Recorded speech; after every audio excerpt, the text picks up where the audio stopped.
Bonjour à tous et bienvenue pour notre troisième épisode de notre webinaire série, Collaborer mieux. Alors les IA se déploient dans beaucoup d'organisations, c'est un outil qui est vraiment pour développer la productivité, l'efficacité et puis augmenter également les capacités humaines. L'objectif, c'est certainement pas de remplacer tout le monde, mais d'offrir plutôt des assistants finalement à l'ensemble des humains et des collaborateurs donc, qui travaillent dans l'entreprise. Et pour cela, se pose la question comment on peut collaborer finalement et développer cette collaboration entre humains et intelligence artificielle. Mais sous quelle forme, comment la préparer, je ne sais pas. On va voir ça aujourd'hui ensemble avec Stéphane Boussely. Bonjour Stéphane. Bonjour. Tu es le dirigeant d'Unicaï, tu nous en parleras dans quelques instants. Et Unicaï, qui est une société qui travaille dans l'intelligence artificielle, qui développe de l'intelligence artificielle depuis quelques années déjà. Depuis 2016. Donc le tout début de la vague AI. Voilà. Et je crois que c'est parti, tu étais aux États-Unis, en Californie à l'époque.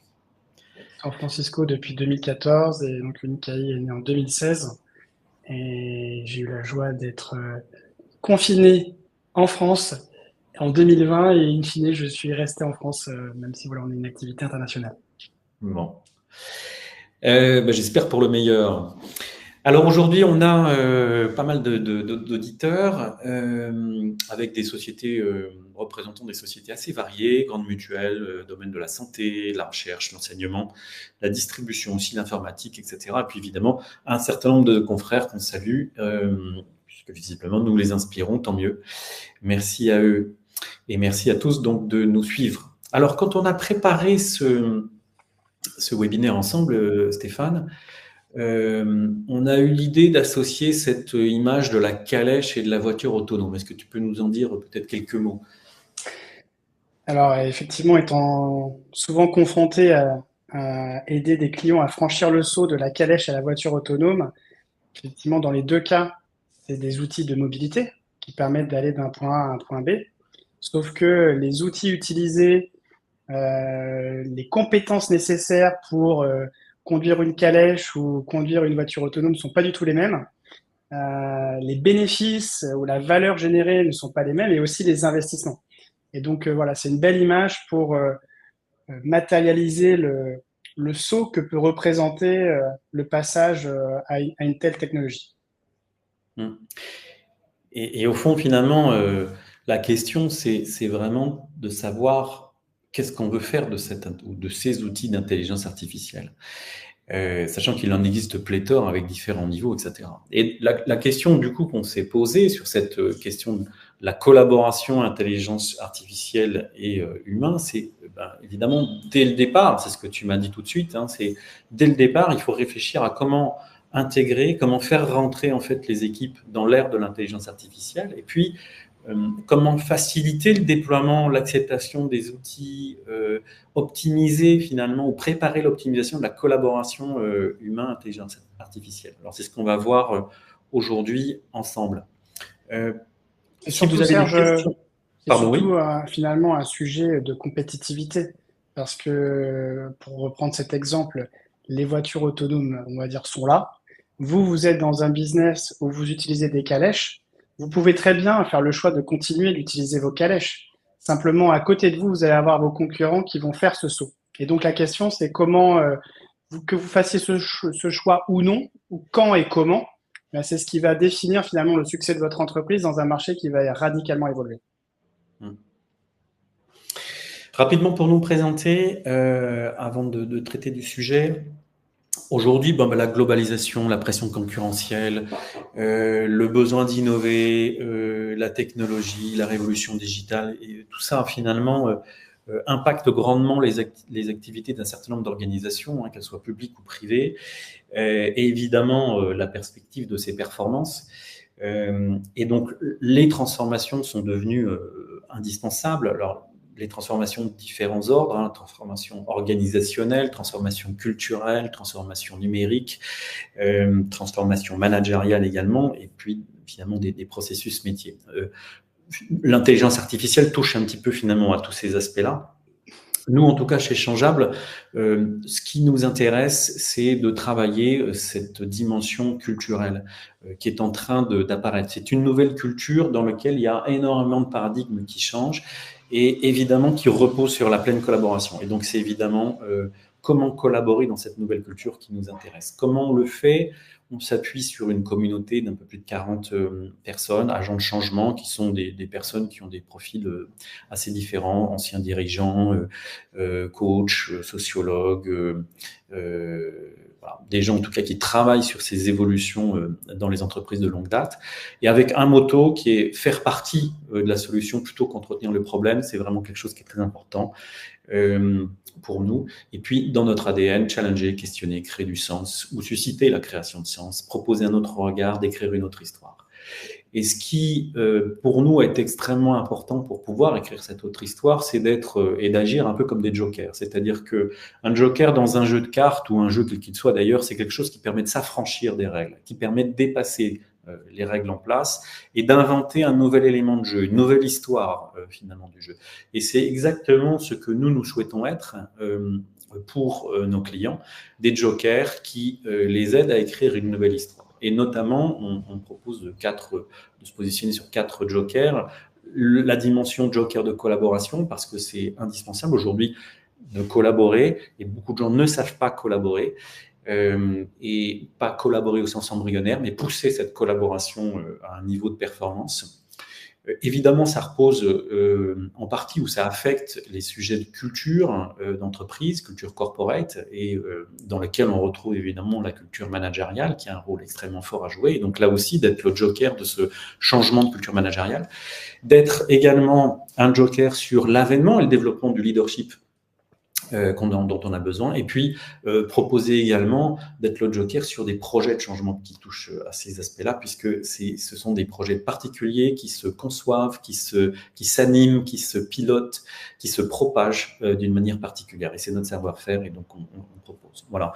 Et aujourd'hui, on est le joker d'un certain nombre de sociétés. Donc voilà. J'ai mis quelques logos qui sont ici, que vous connaissez tous, et puis demain peut-être il y aura votre logo en bas à droite. Voilà. Est-ce que tu peux peut-être faire de même pour présenter un petit peu Unicaï, Stéphane? Alors très rapidement, Unicaï, donc créé en 2016, aujourd'hui c'est une quarantaine de clients sur différents secteurs d'activité, la restauration, l'hôtellerie, l'immobilier, le crédit ou assurance, la santé également. Et donc ce qu'on permet notamment appliqué à la partie RH, c'est d'avoir vos assistants RH virtuels sur les différents moments clés du parcours collaborateur. Alors ça veut bien dire en amont avoir la capacité d'échanger avec vos candidats ou potentiels candidats, pré-boarding, capter tous les documents, authentifier les documents et extraire les informations du futur collaborateur, pièce d'identité, RIB, attestation capitale, etc., signature du contrat électronique et mise à disposition des données pour vos logiciels de paye ou SIRH, suivi du collaborateur dans le parcours d'intégration. Pulse and Feedback, c'est mesure la satisfaction employée, finalement, qui permet de être une version plus simple et plus fréquente des grands questionnaires de mesure de satisfaction employée type enquête Ipsos ou autre. Et puis surtout croiser à vos systèmes de performance management, notamment pour vos bons collaborateurs, exit interview, systématiser l'entretien de départ pour comprendre pourquoi les gens partent, qu'est-ce qu'ils veulent faire après, pourquoi ils partent à ce moment-là précis, et est-ce qu'ils veulent rester en contact avec vous. Et donc, par la suite, animer vos réseaux d'anciens collaborateurs, parce que peut-être, effet boomerang, ils vont revenir travailler chez vous. Et pour ça, il faut garder du lien avec eux. Ou ils peuvent être aussi des ambassadeurs de votre marque employeur dans le cadre de vos prochaines campagnes de recrutement. Donc, finalement, c'est vos nouveaux collaborateurs RH virtuels qui vont pousser de l'information et récolter de l'information aux différents moments clés du parcours collaborateur. Alors, ça intervient sur la partie RH. Là, c'est le focus du jour, mais ça peut aussi être utilisé par-dessus vos CRM pour mieux échanger avec vos prospects ou vos propres clients. Donc un moteur conversationnel. Alors si on détaille un petit peu ce que tu fais par exemple.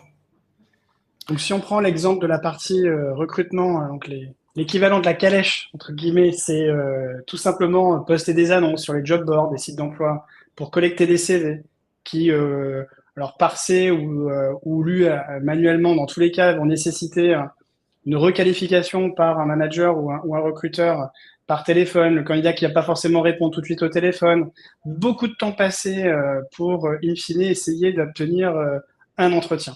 Et donc, c'est un processus qui est à la fois chaotique, pas très fluide, surtout qui se focalise que sur les candidats actifs.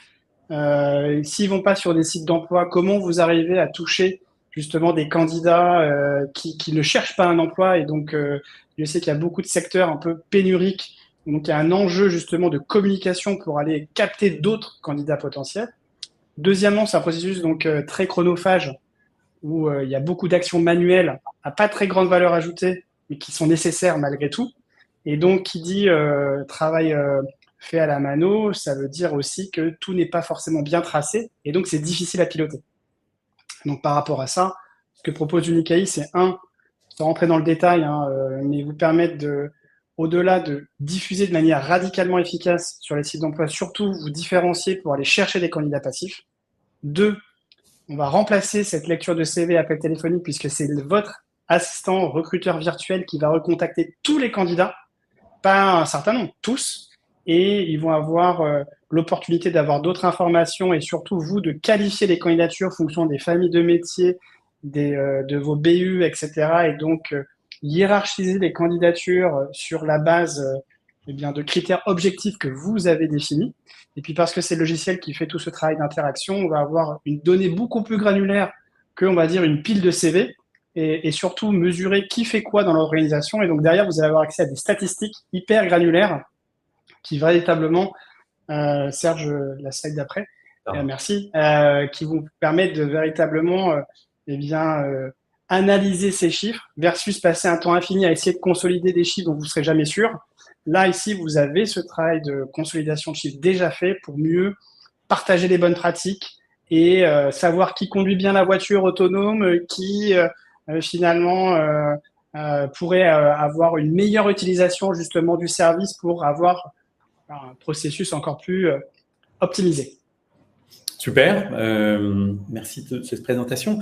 Ce qu'on s'était dit également, c'est qu'on allait présenter un cas finalement que tu as réalisé récemment sur un de tes clients pour donner une idée finalement de voilà, combien de temps et quel impact cela peut avoir.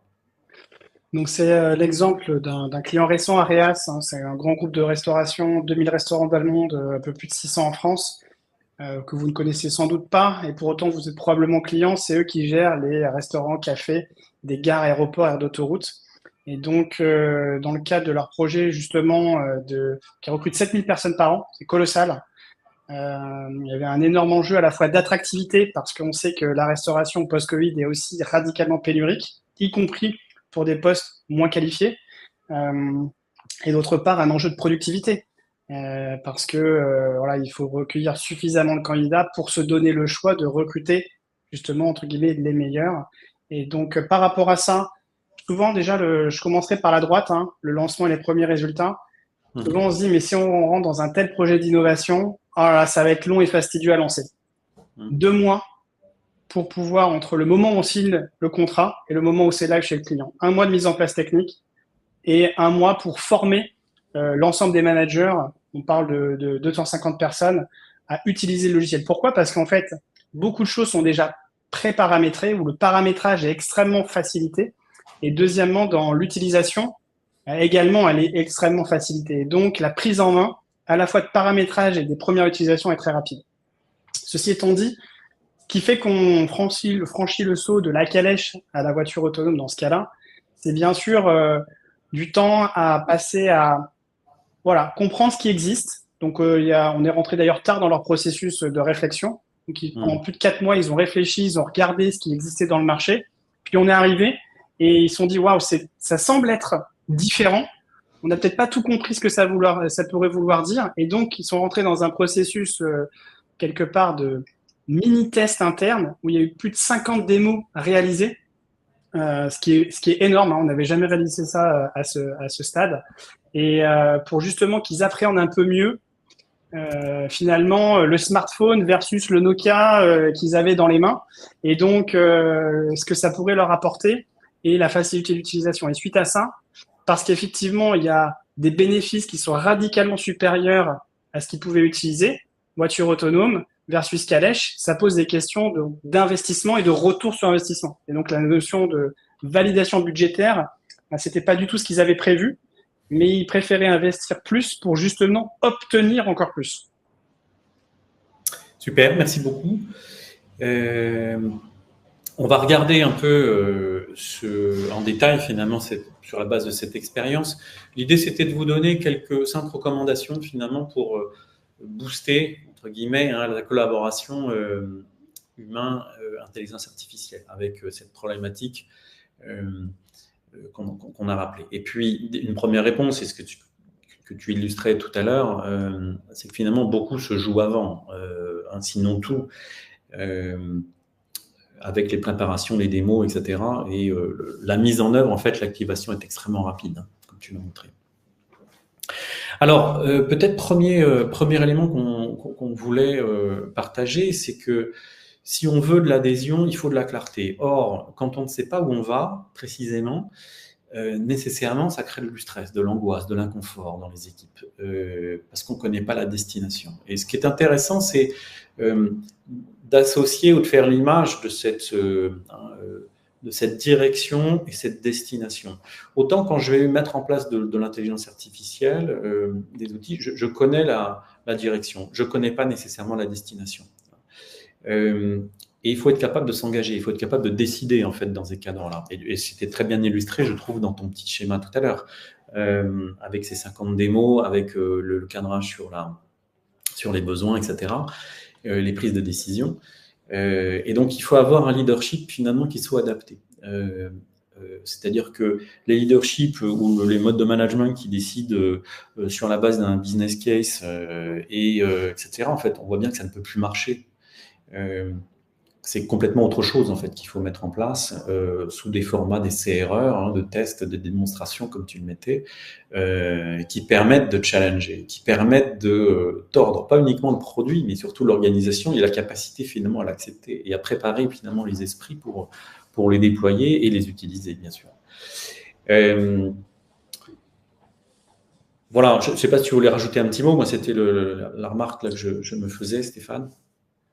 Nous, en tant que fournisseurs de technologie, on est confronté à cette problématique où rapidement, on évalue si justement côté client, il y a cette culture de l'ouverture où justement ils acceptent de ne pas comprendre totalement ce que ça va leur permettre d'obtenir. Et que pour le coup, ils rentrent dans un processus d'exploration pour mieux apprécier justement in fine cette destination, mais qui ne peut pas être actée dès le départ. Voilà. On ne connaît pas ce qu'on ne connaît pas, et donc il y a ce travail un peu d'exploration, d'itération, avant de vraiment franchir le pas et de se dire, OK, j'achète 50 Tesla pour mes 50 commerciaux. Ouais. Et ce qui est intéressant, donc, c'est finalement tous les niveaux de l'organisation sont adressés, c'est-à-dire que la direction générale doit être à l'aise et mettre les collaborateurs à l'aise sur la question de l'exploration et d'aller vers une direction plutôt qu'une destination. Les managers également, ils doivent obtenir aussi le droit d'aller vers une direction et il faut qu'ils entretiennent auprès de leurs collaborateurs directs. Et puis les chefs de projet, finalement, c'est aussi un mode de management de projet qui est particulier.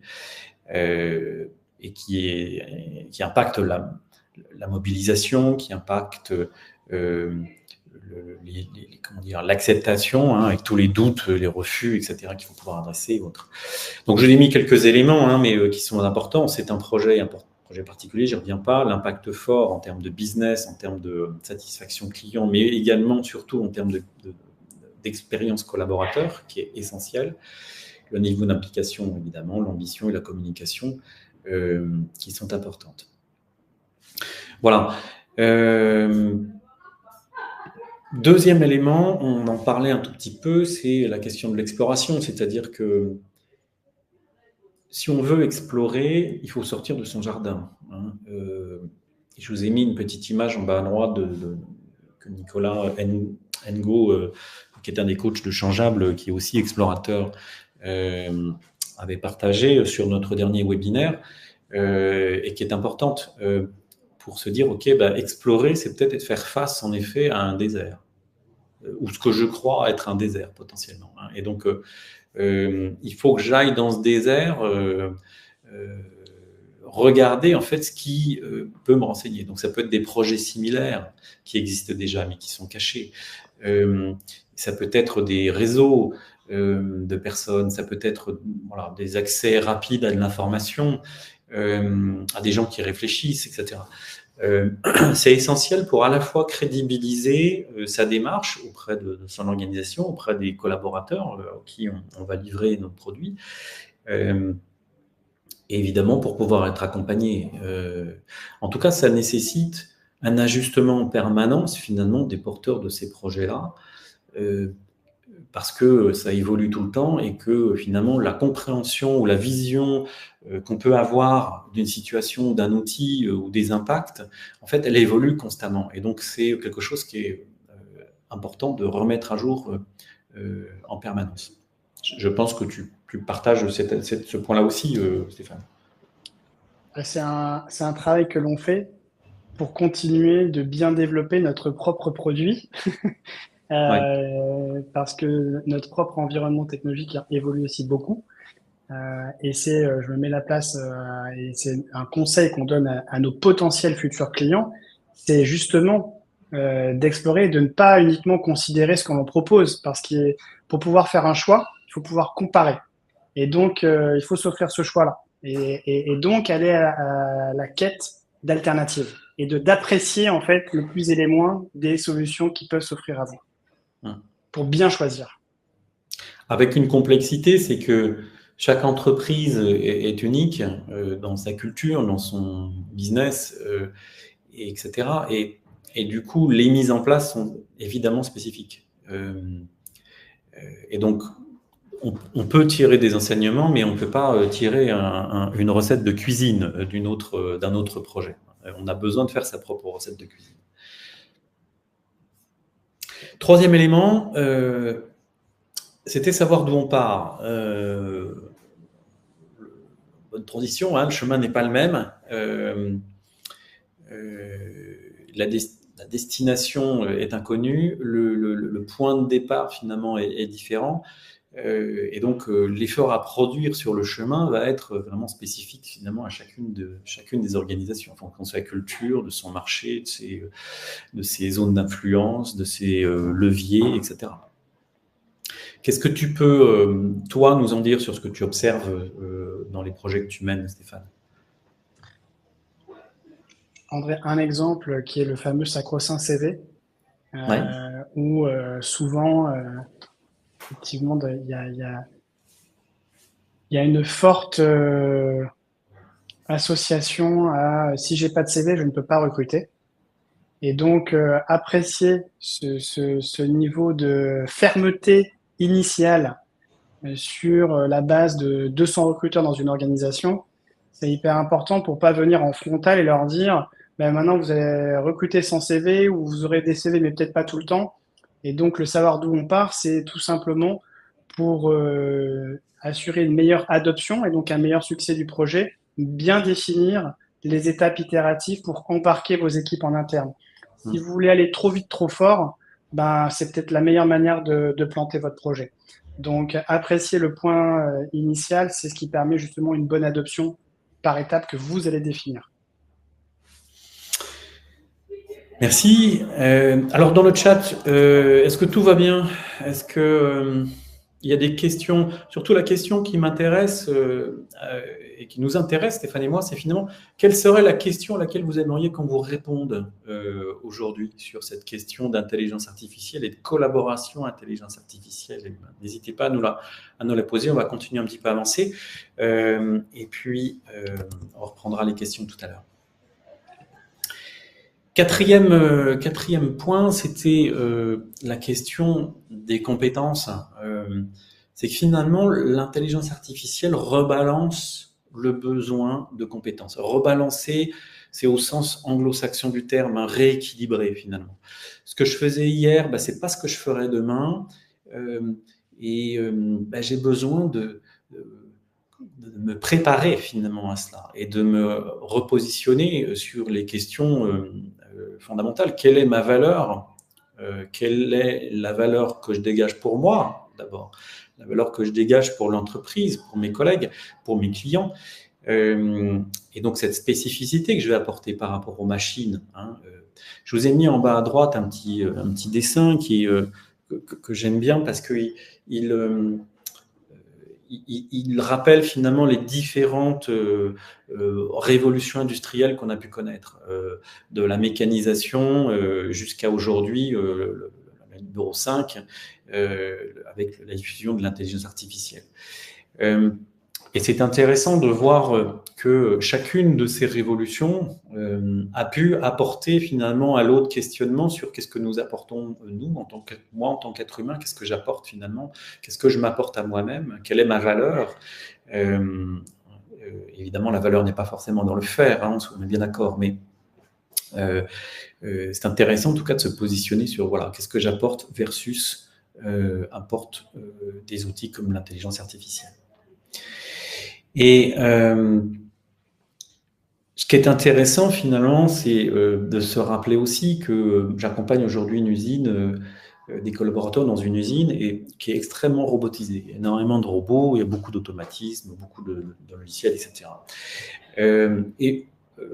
S'il y avait de l'intelligence artificielle, ça serait exactement la même chose. D'ailleurs, tous ces sujets sont confrontés à une frontière matière. C'est-à-dire que quand on a un outil, quand on a un crayon, par exemple, si c'est un robot qui le tient, nécessairement, au bout d'un moment, le stylo va s'arrêter d'écrire parce qu'il n'y aura plus de matière encre dans le stylo. Et de la même manière, les chaînes de production, finalement, sont limitées par rapport à ça. Donc, autant on peut faire conduire une voiture avec de l'intelligence artificielle, autant piloter un certain nombre de production dans la mesure où c'est en lien avec de la matière, là, ça se bloque.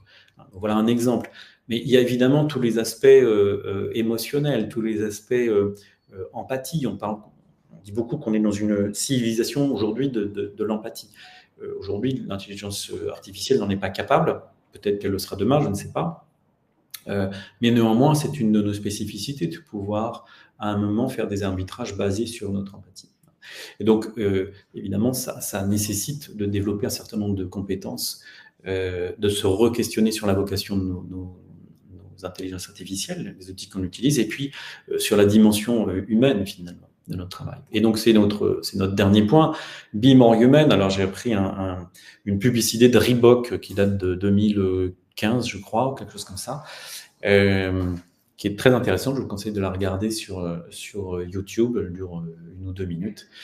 Très, très intéressante. Et finalement, où ils sont totalement dans cette dimension de nous sommes cette génération, alors de l'amour, très bien, mais aussi du change et de l'inclusion. Et c'est ça que je trouve vraiment très intéressant. Parce que ça passe par un leadership particulier. Et ça passe par l'exploration finalement d'un peu de qui nous sommes et comment nous réagissons d'un point de vue culturel, à quelles croyances nous vénérons, nous croyons, et peut-être faut-il changer, quelles sont les valeurs qui nous animent, quels sont les comportements finalement qui découlent de ça, etc. Et qui drainent aujourd'hui bien, un mal, un bon et un pas bon, une performance, une non-performance, etc. Et que finalement, on a besoin d'ajuster en permanence. Travailler sur l'inclusion culturelle, c'est quelque chose qui est extrêmement fondamental aujourd'hui, de par les différentes origines déjà des populations qui composent notre force de travail, les différentes générations également, qui répondent à des codes vraiment très très différents, et nécessairement tous ces gens-là ont besoin de faire unité dans l'entreprise. On pourrait, c'est la période des élections législatives, on pourrait le dire aussi au niveau d'un pays, pourquoi pas, ou d'un continent, mais déjà au niveau de l'entreprise, c'est ce qui nous intéresse aujourd'hui. Et ça, c'est un savoir-faire, savoir inclure, savoir fédérer, alors qu'on a des cultures qui sont différentes, créer des ponts, créer des capacités à collaborer ensemble, à travailler ensemble, ça c'est évidemment très important. Et c'est des savoir-faire particuliers. Donc, ce sont des questions qui sont assez essentielles, qui reposent finalement notre question de notre humanité, mais évidemment de notre façon de manager, mais évidemment notre comportement et notre responsabilisation dans l'entreprise ou dans l'organisation, elle peut être publique aussi, et puis dans la vie en général. Voilà. Quelques mots, je regarde le temps. On est dans les temps, c'est super. Si vous avez des questions, n'hésitez pas. C'est le moment. Peut-être en synthèse, est-ce que toi, tu as un petit mot à ajouter par rapport à ce qu'on vient de dire, Stéphane, déjà? Non, c'est que ça peut sembler très théorique, bien sûr, et je pense qu'il faut être très concret aussi. Mm. Et donc, en fonction de votre position dans l'organisation et du niveau justement de liberté dans cette balance destination versus direction, l'idée c'est déjà d'obtenir cette liberté de direction sans être obligé et cantonné à une destination au regard de votre périmètre de responsabilité et, euh, et d'essayer ne pas avoir peur d'être ambitieux et de se dire, mais en fait, c'est quoi la voiture autonome dans mon cas? Et oui, je serais capable d'être au volant. Et donc, quel est le sens de ça et qu'est-ce que vous voulez réussir à atteindre? Bref, reprendre les 5 grandes recommandations, mais d'une manière très concrète pour vous.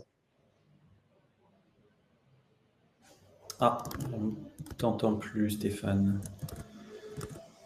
Je suis toujours là, mais Ah oui, si c'est bon, voilà. voilà. J'ai l'impression que ça avait Juste coupé. être concret. Et donc aussi être concis. Oui, tout à fait. Je vous ai mis un rapide petite synthèse là ici, hein, c'est-à-dire intelligence artificielle plus intelligence humaine, c'est ça qui apporte finalement le ROI. Avec 3 recommandations principales de synthèse, c'est choisir la curiosité versus la peur, et ça c'est extrêmement concret. La peur est très très très présente dans notre civilisation, hein, en entreprise. Moi, en tant que coach d'organisation, j'avoue que c'est un des sujets que je traite le plus, parce qu'il bloque tout, en fait. Il bloque tout le changement, il bloque toute la capacité à collaborer. Et donc, c'est un sujet majeur. Et il y a plein d'outils qu'on a développés et qui existent déjà, d'ailleurs, développés par d'autres aussi, qu'on utilise. Embrasser l'échec, c'est absolument fondamental. Il ne peut pas y avoir de progrès, il ne peut pas y avoir de changement et d'installation lorsqu'on ne connaît pas la destination sans échec. Et donc, il faut avoir une organisation du travail, il faut avoir une capacité aussi à vivre finalement l'échec qui est saine. Et c'est sain de vivre un échec. Que je équilibrerai un petit peu, Serge, dans le sens où on l'évoquait dans le cas Arias un peu plus tôt, c'est aussi gérer le risque. Parce que c'est ce qui justement permet derrière la décision d'un management pour dire il y a un risque, on l'a identifié, on est très convaincu qu'on va le maîtriser. Et c'est ce qui permet de franchir le pas. Et puis, le troisième élément, c'est devenir un apprenant permanent, parce que on voit bien qu'avec ces thématiques d'intelligence artificielle qui évoluent très très régulièrement et très rapidement, on a besoin d'être sans cesse dans une démarche finalement d'apprenance. Et c'est cette démarche-là qu'on doit avoir dans les organisations, dans les équipes, dans les entreprises. Voilà. Et ce qui est, voilà, et je réinsiste là-dessus, hein, c'est que finalement, l'intelligence artificielle, elle retaille, elle recisèle finalement le travail, et elle met une emphase qui est assez forte sur la créativité, sur nos spécificités humaines finalement, créativité, intelligence émotionnelle, dimension interpersonnelle évidemment, la collaboration, la capacité à faire équipe, la capacité à changer, etc., etc. Et ça, c'est cruellement quand même ce qui manque dans les organisations. C'est clairement ce que nous, on met en place, et je trouve que c'est intéressant par rapport à ce que toi, tu fais, Stéphane, de voir que c'est la partie que tu adresses aussi avant la mise en place de tes projets, pour pouvoir envisager voilà, une réussite en tout cas. Alors, le temps passe vite. Je ne sais pas s'il y a des questions, je n'en vois pas, mais s'il y en a, n'hésitez pas. On organise une masterclass bientôt. Si vous voulez y participer, vous êtes les bienvenus. Objectif de cette masterclass, c'est prendre un cas réel, concret, et de rassembler quelques personnes. C'est un effectif limité, donc sur inscription. Et on s'entretiendra avec vous pour voilà, valider que les populations du groupe sont homogènes, pour les réunir et faire en sorte qu'on travaille sur un cas concret de mise en œuvre et que du coup on passe par les réflexions, les prises de conscience finalement de ces projets de déploiement d'intelligence artificielle avec cette idée de comment je fais collaborer finalement l'intelligence artificielle et les humains. Voilà, donc vous avez un petit bouton en bas de votre écran, inscription en masterclass ou meetup, vous cliquez dessus, vous renseignez les informations et puis on vous recontactera pour échanger. Si vous avez également, j'en profite, si vous souhaitez nous suivre sur LinkedIn, n'hésitez pas également, vous avez un petit bouton pour ça. Et puis, si vous souhaitez avoir quelques informations en support, etc., vous pouvez nous le donner. Voilà, on arrive au terme de ce webinaire. Peut-être avant de conclure, avant de te laisser la parole, Stéphane, si vous voulez changer plus loin, vous aurez un petit document que vous recevrez avec nos principales masterclass que nous organise et puis les différents services que nous proposons. À la fin de ce webinaire, si là vous l'avez apprécié, n'hésitez pas à prendre une petite minute pour mettre un nombre d'étoiles que vous souhaitez, si possible 4 ou 5, et puis un petit commentaire, c'est toujours agréable pour notre chaîne. Et puis, vous pouvez également nous suivre sur LinkedIn et sur Webikeo. Voilà. Alors, Stéphane, peut-être un petit mot de conclusion. Comment toi, tu envisages finalement le développement de Unicaï, le développement de tes projets et de l'offre de service finalement pour tes clients? Bien, je dirais deux choses. Premièrement, si vous avez des enjeux de productivité, c'est-à-dire continuer à faire autant mais avec moins de ressources ou essayer de faire beaucoup plus avec autant de ressources, la clé, c'est probablement des assistants AI, vos collaborateurs virtuels, que ce soit sur la partie RH ou sur la partie orientée client. Si c'est des sujets qui vous intéressent, on est à votre disposition. Vous allez tout simplement sur unique.ai et vous nous contactez. Et enfin, surtout, au-delà des services que l'on propose, c'est avoir en tête que, comme vous le savez, et ça va s'accélérer de plus en plus, le monde du travail va de plus en plus être baigné dans cette intelligence artificielle. Et donc, quelle que soit votre position, quel que soit votre niveau hiérarchique, c'est passer du courrier à la boîte mail, c'est passer de la calèche à la voiture autonome. Bah, il faut trouver votre voiture autonome ou votre boîte mail ou votre smartphone versus Nokia. Il est à côté de vous. Il est déjà disponible. À vous de l'identifier et de ne pas avoir peur, comme on le disait, de commencer à l'utiliser et qu'il y a probablement beaucoup de choses que cela peut vous offrir et à votre organisation. Donc, restez curieux et essayez. Merci beaucoup, Stéphane, d'avoir participé Merci. aujourd'hui. Merci à tous d'avoir suivi ce webinaire. Si vous avez des questions, n'hésitez pas à nous les envoyer par message. Et puis, on vous souhaite une très belle journée et à très bientôt. Bonne journée.